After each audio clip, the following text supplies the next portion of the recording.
Hey guys, so technically we're live, although I don't actually have an audience right now. So if you are coming to join into our live stream and you're wondering what's going on with this premiere, we have switched things up just a little bit because I am traveling and things were getting a little bit unpredictable. So we're going to try a new solution, which is for me to pre-record the rest of the episodes of Demons Forever so that I can stay on track with Monday and Wednesday uploads. So these will still be coming out every Monday and Wednesday at 4 p.m. And I will set them up as what YouTube calls a premiere, which means that it will still hopefully have the live chat element that you guys are used to. It's just I won't actually be live and interacting with you, but I will be able to pop into the chat. Like on Wednesday, for example, we are moving to a new Airbnb, so the background will change next week, and I will still be able to chat with you guys as we're checking into the place. We're checking in right at 4, so I'll grab my phone and I'll be able to set up and talk to you guys a little bit, but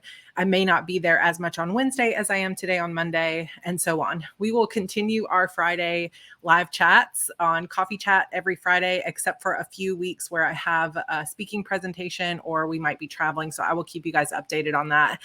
Please feel free to include any feedback if you're like, oh, this really just doesn't feel the same or whatever. Just try to keep it kind because my life is going through a lot of different things right now. And I want to make sure that I balance your needs as well as mine and my family, and making sure that this is still a fun experience, but that I have a little bit of time to reclaim for myself. So I am not going to edit these videos just for the sake of time. I might put in a little intro or an outro, or I might not. I'll decide after they're recorded. But today I'm going to be recording episodes 8, 9, and 10. So I'm going to record 3 episodes looking just like this.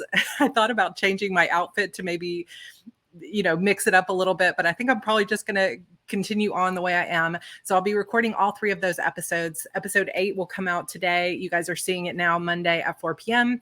Episode 9 will be Tuesday at 4 p.m., which will be a little bit off normal schedule just as we're trying to catch up. And then Wednesday will be episode 10, which is a doozy. Episode 10 carries us into the beginning of the midpoint of this novel, the middle of this book, and it's going to be pretty intense. So I hope you guys are ready for it. So we will be hitting all of that this week. In terms of the what happened on last week's episode. Last week, we had a very emotional moment between Harper and her father, basically where Coach King did pass away. And before he died, he made sure that he had a chance to tell Harper that Sarra, in one of his final battles where the sisters came, like Sarra and her sisters came to, supposedly they were supposed to kill him, she was able to slip him a note that reminded her of, that was supposed to go to Harper, that was a reminder of the dragonfly pendant or the butterfly pendant. I say dragonfly because I'm thinking about dragonflies and there's several flying around outside our window. They apparently are just like everywhere here in Florida. But the butterfly pendant that she gave to Harper on her heritage ceremony, she gives her a picture of that, and Harper isn't sure how that plays in or what that has to do with anything or even where that pendant is, but she knows it was a secret message from Sarra, so she keeps that close. Also, Coach King sadly passes away. There was nothing they could do to save his life without, the king having to sacrifice his life for the coach, and he wasn't going to do that, obviously. So that's kind of where we left it, except that Harper had a heartfelt discussion with her father, like, my sister, Mrs. King, has now been taken because of this. We have to go get her. And the king is like, we're not going to get her. No way we're going to get her, because once someone has been taken by the order, they're dead forever. And that's when Harper has this moment of like, wait a minute, that's why he didn't save me when the order was going to kill me, is because he wrote me off. He was basically like, it's not worth the fight. And so when he's like, can't you see that you're putting everybody in danger? We have to prioritize the safety of the people here in this castle and in this city. And she's like, I can't see that. But what I can see is a king who has lived so long, he's forgotten that some things are worth dying for. And that's really the way that she can teach him a lesson, hopefully. But will he hear it? Is yet to be seen. So we are moving on to episode 8 today, and this is chapter 31, The Path Chosen. Anger fueled my footsteps. I didn't even know where I was headed until I found myself standing in front of the door leading to the soldiers' quarters. My heart pounded. I knew women weren't typically allowed down here, but what good was being a princess if I couldn't break a few rules? I threw the door open and stepped across the threshold. A few guards stopped in their tracks. A short guy tugged nervously on his t-shirt, then ran his hands over his jeans as if to smooth them out. "Can I help you, princess?" His voice cracked a bit. I lifted my chin. "I need to talk to Jackson," I said. "Can you show me to his room?" The guy tossed a glance toward the back hallway, then bit his lower lip. "If you'd like, I can ask him to join you in your quarters when he's available." "I'd like to see him now," I said, my jaw tight. The guard winced and lowered his head. Guilt slipped through a crack in my resolve. It wasn't this poor guy's fault I was angry. He hadn't done anything wrong, but I'd practically yelled at him for no reason. I took a deep breath and relaxed my shoulders. I'd make a terrible ruler. I wasn't cut out for this shit. "I'm sorry," I said, doing my best to soften my expression. "I just really need to talk to him. I know I'm not supposed to be down here, but it's important. Would you mind showing me where his room is?" The short guy swallowed and nodded. "Sure," he said. He jerked his head toward the back hall. "I'll show you." I forced a smile. "Thank you." My voice hitched on a tear. I held it back and walked slowly through the hallway. Many of the doors down here stood wide open. Men of all ages sat together playing cards or listening to music. I felt like I'd invaded a college dorm. They straightened as I walked past. "He's here," the guard said. He motioned to a closed door near the end of the long hallway. "Thanks again," I said. The guard turned to leave, then flipped back around to me. "Princess?" "Yes?" I asked. He stared down at the floor, shuffling his feet. "I'm sorry you lost your sister," he said. I swallowed. "I didn't lose her," I said. "I'm going to get her back." He looked up, eyes wide. "Oh," he said. He cleared his throat and stuffed his hands in his pockets. "I just meant that I lost 2 brothers to the order, so I know how you're feeling." I stared into his eyes, so full of sadness and compassion. "I'm sorry," I said, my earlier anger fading. Everywhere I turned, there was someone else who had endured great loss. The order had taken so much from so many. It broke my heart. "Thank you," he said. His eyes filled with tears, and he shifted and flew back down the hall. I straightened my shoulders and turned back to the closed door. I lifted my hand and knocked, some of my confidence shaken. "Not today, guys. I have some work to do," Jackson's voice called from behind the door. "It's me," I said, leaning in to make sure he could hear me. The door jerked open and Jackson pulled me into his arms. "Harper, are you okay?" "My sister's been kidnapped," I said. "What do you think?" He stepped into the hallway and looked back toward the entrance. A large group of guys had come out into the hall to watch me, probably wondering what in the world had brought me into their space. "Come in," he said. He pulled me into the room and shut the door. "You aren't supposed to be down here." The room was small, just big enough for a twin bed and a tiny desk built into the wall. There wasn't even a closet or a bathroom or anything in here. The bed was unmade, but Jackson quickly threw the comforter over the sheets and smoothed out a place for us to sit. "I know," I said. "I didn't even really mean to come down here, but I didn't know where else to go." "What's going on?" he asked. "My father," I said. "He's so impossible." "What happened?" Jackson sat down on the bed, but I paced the small space in front of him. "He won't even consider going after her," I said. "He said I needed to let her go. What the hell? He's this almighty king, but he's too afraid to fight for his own daughter's life? I don't understand it." Jackson leaned forward, resting his elbows against his legs. "I can't say I'm surprised," he said. I clenched my hands into fists. "Why is everyone so quick to give up around here?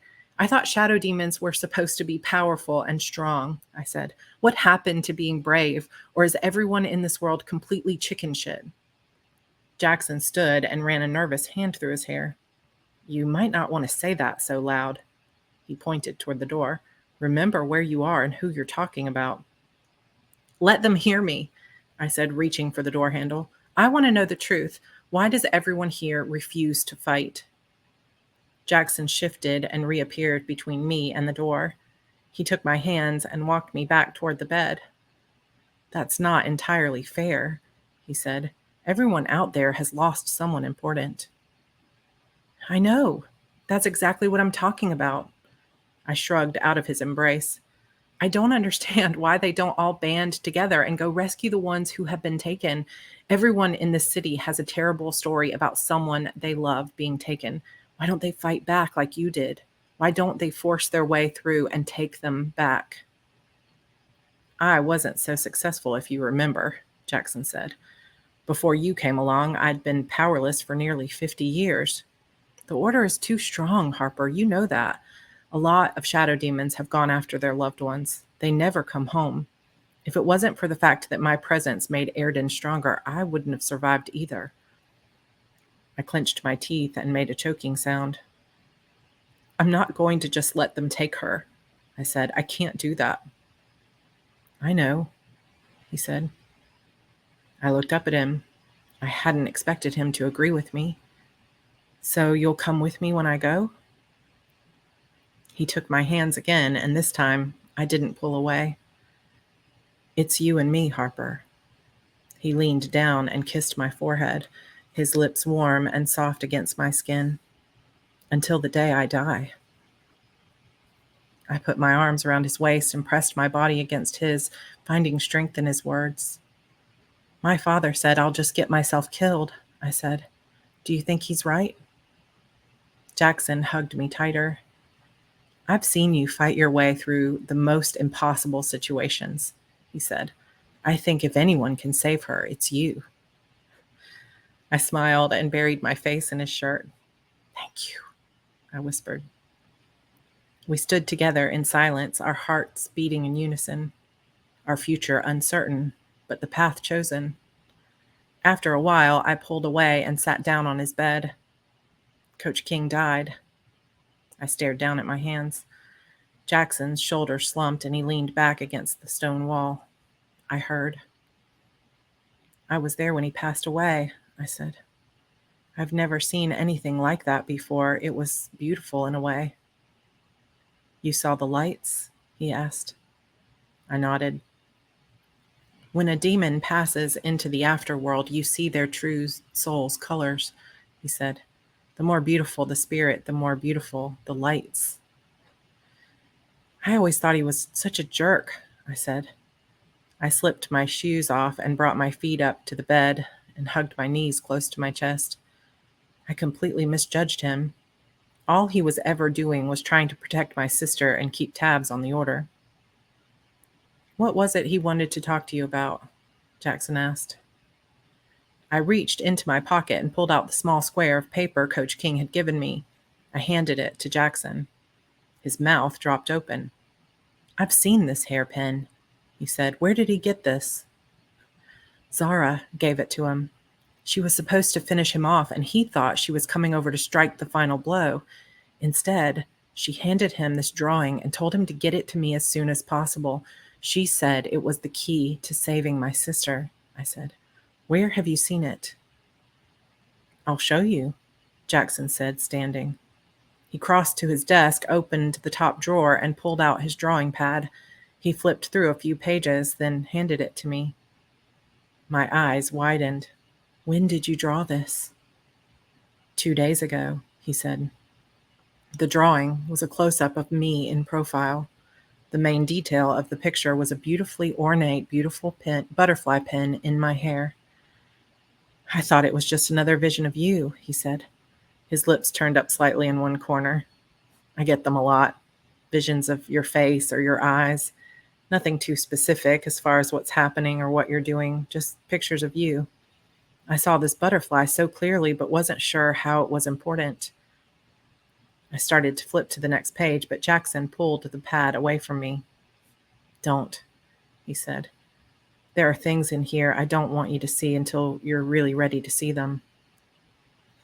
I crossed my arms in front of my chest. I hated when he kept his drawings a secret from me, but I had too much on my mind to sit there and argue with him about it. "The butterfly pin was a gift from Sarra," I said, "after my heritage ceremony at Winter Haven."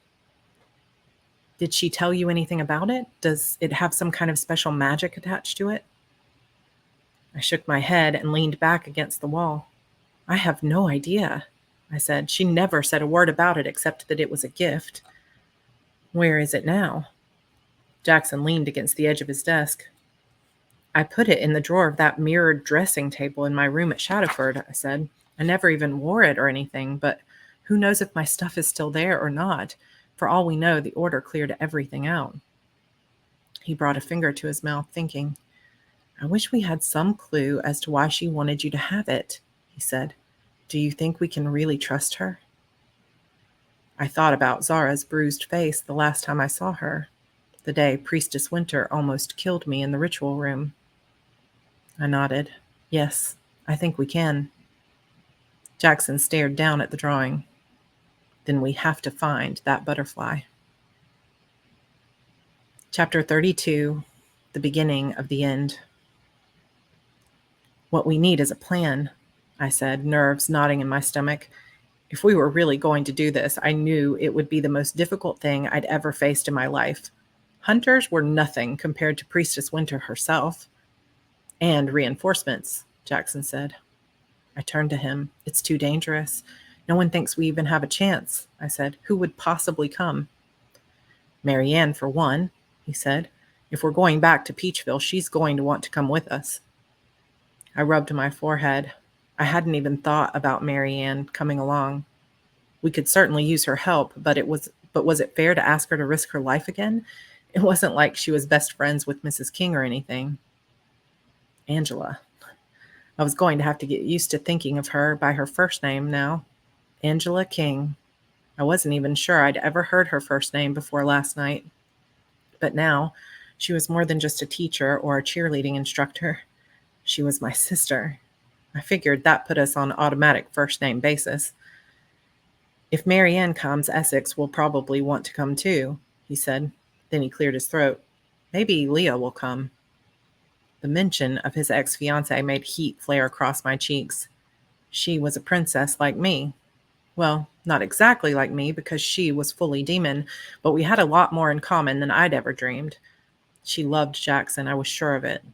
I wasn't so sure she'd want to help us, or ever see me again for that matter. All three of them had stayed behind in the underground. Would they really come back with us to Peachville to fight? There's only one way to find out, I said. The communication stones are up in my room. I'll have to go up and call. Tell Marianne they'll need to leave right away, Jackson said. We don't know what the Order's plans are for your sister. We don't know how much time we have. I shuddered at the thought of her trapped in some torture room at Winterhaven. I had no doubt the Order had taken her to get to me, but what were they planning to do with her? Jackson was right. We had to hurry. If they hurt her... Tears welled up in my eyes, and I pressed my lips tight. They'd taken her because of me. I'd never forgive myself if she died. We'll get her back, Jackson said, taking my hand in his. I looked into his green eyes and saw faith there. The fact that he believed in me made me love him even more. We'll save my sister, I said, squeezing his hand. And then we'll save your brother. The gravity of the statement nearly took my breath away. We'd spent months here in the shadow world avoiding the Order, doing everything we could to stay hidden and stay alive. Still, through it all, I knew they would eventually catch up with us. I knew eventually we would have to fight. It suddenly hit me that this was the moment. This was the beginning of the end for us. One way or another, we were about to start the journey that would lead us to freedom or to death. Chapter 33, The World to Me. Harper? The red stones glowed bright in my palm. I smiled and pressed my free hand to my chest. It was so good to hear Marianne's voice. Hey, I said, can you talk? Something's happened. Of course, Marianne said. Are you and Jackson all right? We're fine, I said. I paused. Where did I even start? Do you remember that I told you about my mother's journal and how she said my father was married to a woman in Peachville? Yes. And they had a daughter? Marianne gasped. Harper, are you saying you found your sister? I took a deep breath. Every time I thought about her, hot tears threatened to spill from my eyes. I needed to pull myself together and be strong for all our sakes. It's Mrs. King, I said. The orders kidnapped her. Oh my God, are you serious? She said. I'm so sorry, Harper. We've got to go after her. The anger and determination in her tone brought the tears even closer. I know it's not totally fair to ask you to come with us, but bullshit, Marianne said. I'm coming. Just tell me what to do. I stared down at the small red stones that allowed me to talk to Marianne. Even though she was hundreds of miles away, I felt so close to her and so incredibly grateful to have a friend like her. You'll need to leave as soon as possible, I said. Do you think Essex will come with you? I don't want you traveling alone. I will not leave her side, Essex said.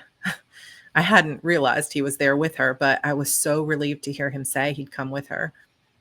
Thank you. We can use all the help we can get. I swallowed my pride. Will you ask Leah if she'll come too? Marianne paused.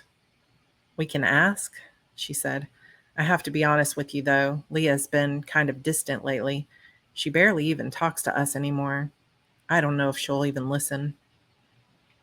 Mixed emotions rushed through me. Leah wasn't my favorite person in the world. Still, I knew she was important to Jackson, and she was powerful. We needed her help, especially if we survived long enough to attempt the ritual to free Airden. At least try, I said. Tell her we're going to try to free Jackson's brother.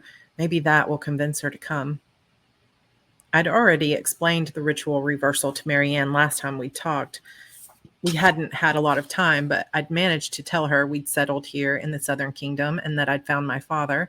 What she didn't know was that he was a demon, or that he was king. How long do you think it will take us to get to you? Essex, can you shift into demon form and carry Marianne with you?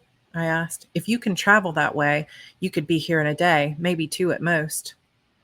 Yes, this is something I can do, he said. We will move as fast as we can. Do we need to bring anything with us?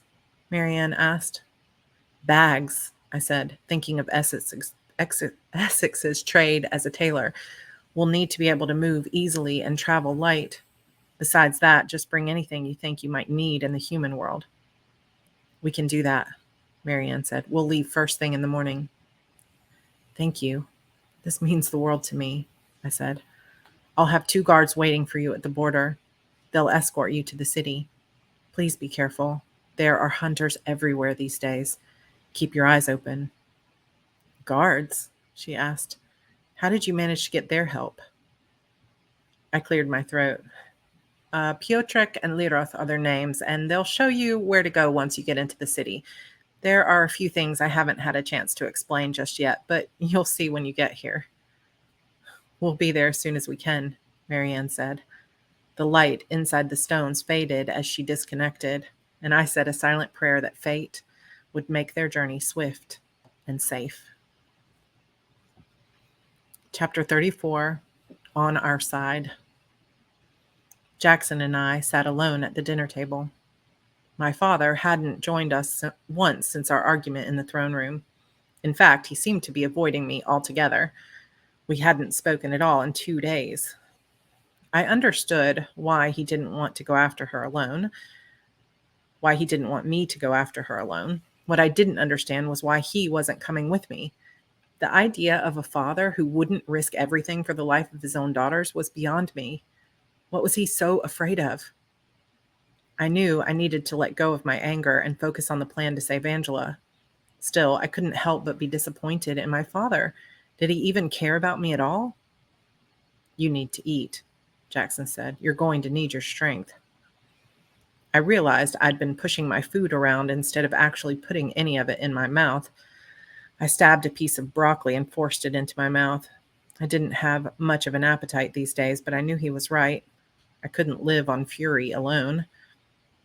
Let's go over the plan one more time, he said.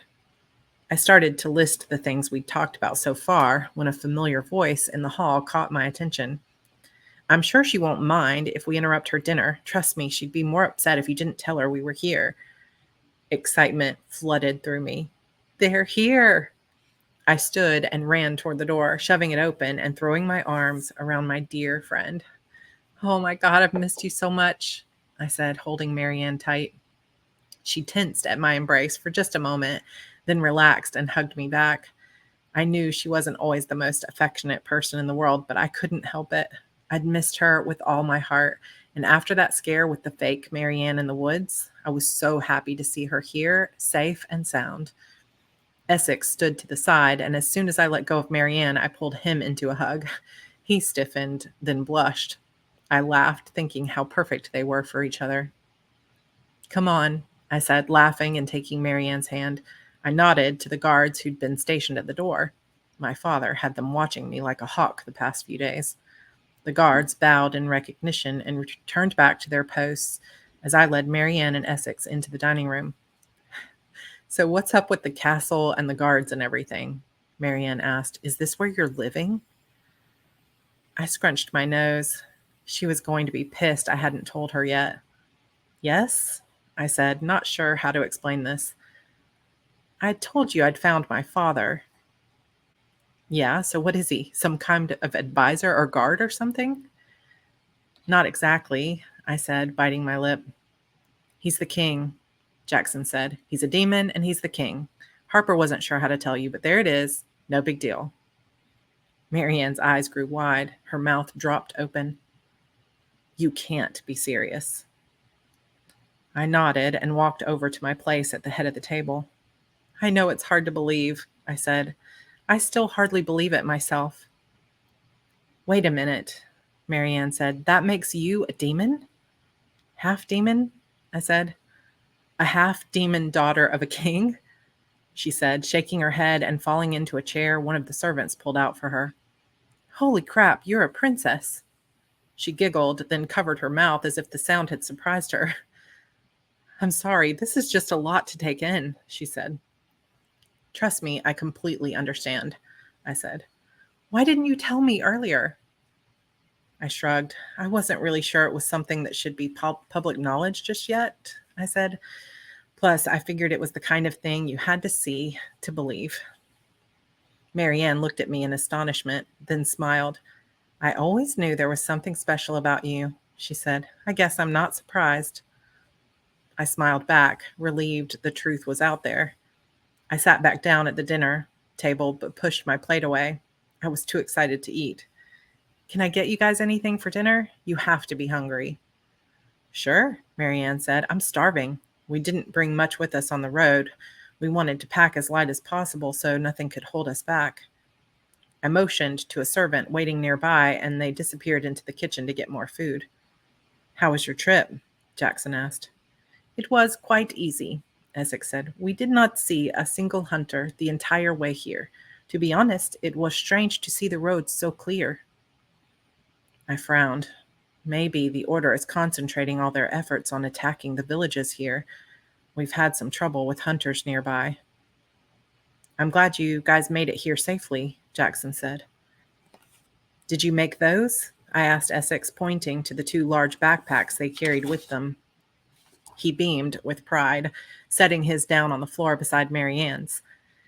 Yes, I made them special for the trip, he said. They have some secret compartments inside, and I imbued them with a type of magic that makes them feel much lighter than they actually are. Marianne touched his leg. It made the journey a lot easier. I raised my eyebrow at her, and she moved her hand, rolling her eyes. Still, I noticed a hint of a smile tugging at the corner of her lips. I'm so glad you're here safely, I said. Did Piotrek and Liroth meet you at the border? Yes, Marianne said. A servant placed a full plate in front of both her and Essex. They were great. They brought us here to the castle, but they said they had some other duties they needed to attend to. I made a mental note to find the two guards later and thank them. Jackson cleared his throat. Leah wouldn't come with you? Marianne and Essex exchanged a look so brief I almost missed it. She's really busy with the underground, Marianne said. She took a large bite of rice and took her time chewing it up. She said she wants to help with Airden, but she's not sure when she'll be able to get away. There was more to it than that. I could feel it. What's going on? I asked. What do you mean? Marianne scooped another bite of rice into her mouth. I mean, you're hiding something, I said. I'm sure you're just trying to spare my feelings or whatever, but we don't have time for secrets or sympathy. What's the real reason she isn't coming? She hates me, doesn't she? Marianne and Essex looked to each other again, and this time Essex bowed his head and stared down at his lap. Wow, was it really so bad? I honestly don't know what's going on with her lately, Marianne said. After the two of you left, she became more and more distant. She spends all of her time with the Underground's leaders, and she never makes time to see us anymore. I practically had to beg to even get 5 minutes alone with her to tell her we were leaving. They must be planning something big, Jackson said, shifting in his seat. Any idea what it might be? Essex shook his head. No.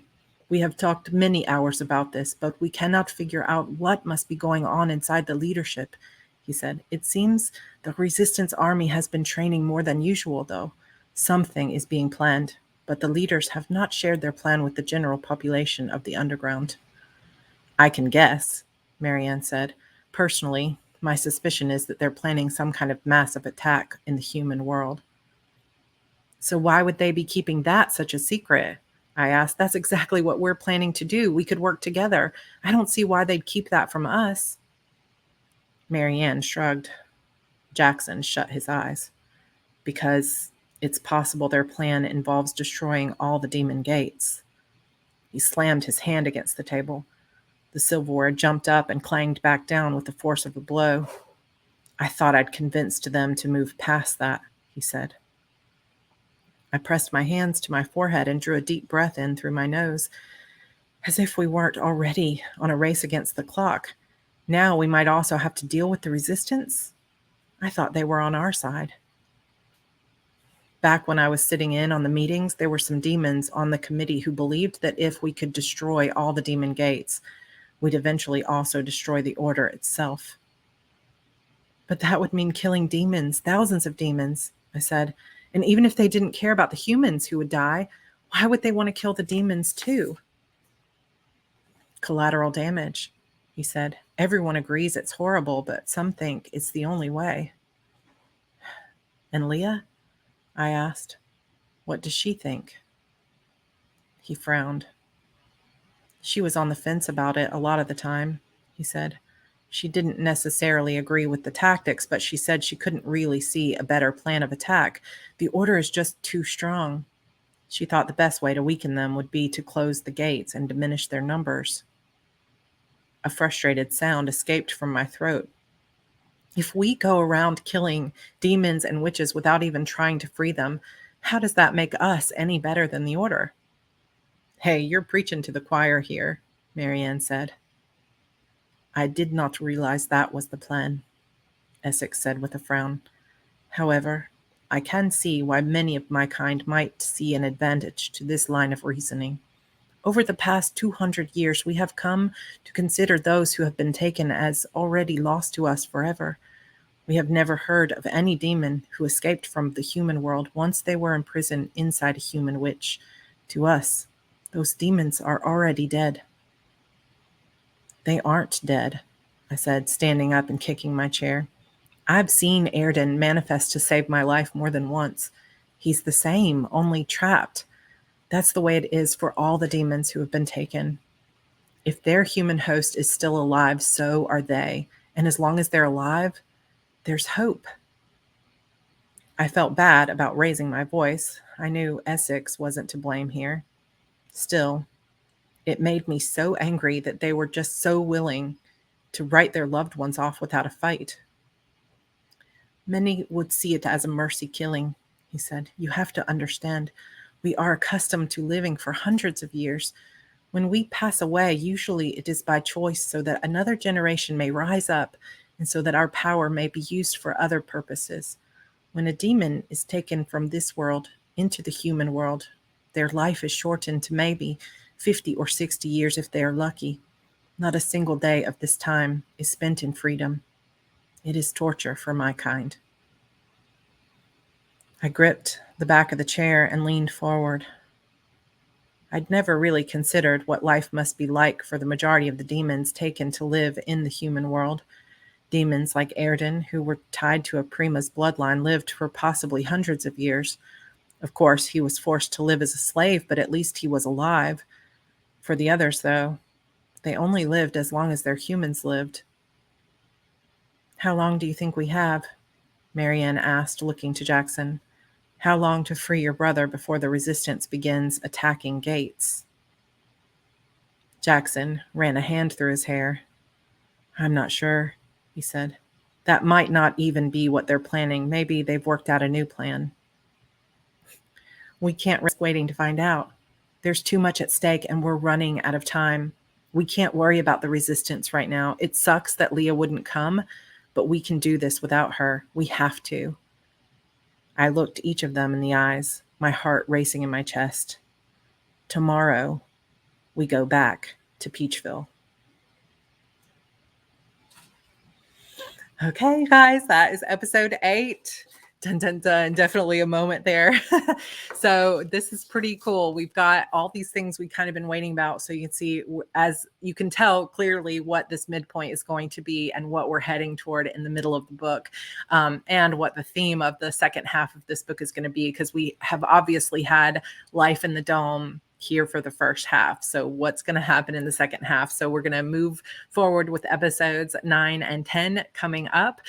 Like I mentioned, so this is Monday's episode. I am recording this at 2 p.m. just now. So in a couple hours, this will go live as a premiere. I will try to chat with you in the sidebar for the premiere, even though I'm not technically live. Tuesday, we'll have a special bonus episode. Also, we'll go live as a premiere at 4 p.m. If you can be there to chat, you're welcome to be there. That will be episode 9. And then episode 10, which moves us into the midpoint of this book, which is going to be episodes 9 and 10 both have some shocking moments, I think.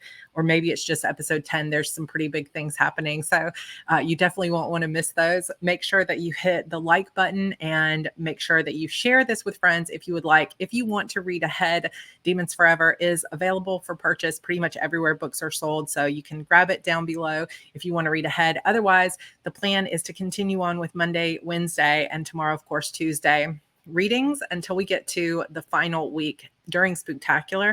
I'm hoping to do the last 1 or 2 episodes the week of Halloween live again with some other special Spooktacular events. So I will keep you guys updated on that. All right, that's it for now. And I will see you guys again for tomorrow's episode 10 or 9. See you then.